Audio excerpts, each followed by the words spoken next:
விருத்தாச்சலம் அருகே கழுதூரில் சட்ட உரிமை நீதி பாதுகாப்பு சங்கம் சார்பில் நீர்மோர் பந்தல் திறப்புழா.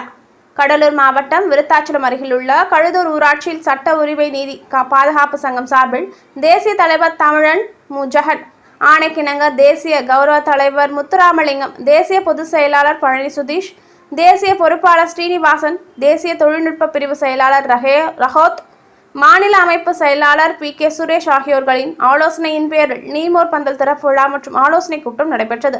கூட்டத்திற்கு கடலூர் மேற்கு மாவட்ட ஊடக பிரிவு செயலாளர் பாசார் செல்வேந்தரன் தலைமை தாங்கினார். கடலூர் மேற்கு மாவட்ட தொழிற்சங்க அமைப்பாளர் மங்களூர் வெங்கடேசன், மாவட்ட தகவல் தொழில்நுட்ப துணை செயலாளர் கல்யாண சுந்தரம் முன்னிலை வகித்தனர். மாவட்ட துணை செயலாளர் கிருஷ்ணமூர்த்தி, மங்களூர் ஒன்றிய செயலாளர் செந்தில் வரவேற்றனர்.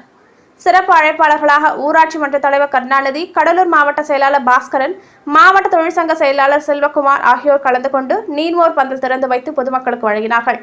முன்னதாக திரைப்பட நகைச்சுவை நடிகர் விவேக் மரணத்தையொட்டி அஞ்சலி செலுத்தப்பட்டது.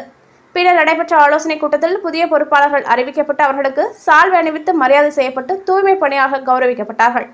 இதில் மாவட்ட மாணவரணி துணை செயலாளர் ராமன், திட்டக்குடி நகர செயலாளர் பிரசாந்த், திட்டக்குடி நகர தொழில்நுட்ப துணை செயலாளர் பிரதீப், மங்களூர் ஒன்றிய தொழிற்சங்க செயலாளர் அறிவு, மங்களூர் ஒன்றிய தொழிற்சங்க அமைப்பாளர் ஜெயபிரகாஷ், மங்களூர் ஒன்றிய தொழிற்சங்க துணை செயலாளர் புஷ்பநாதன், திட்டக்குடி நகர தொழில்நுட்ப செயலாளர் வெங்கடேசன், மங்களூர் ஒன்றிய மாணவரணி அமைப்பாளர் ராஜா, நல்லூர் ஒன்றிய செயலாளர் மணிபாரதி, தேவா, புதிய பொறுப்பாளர்கள் ரமேஷ், ஆட்டோ வெங்கடேஷ், மகேந்திரன் மற்றும் பலர் கலந்து கொண்டனர்.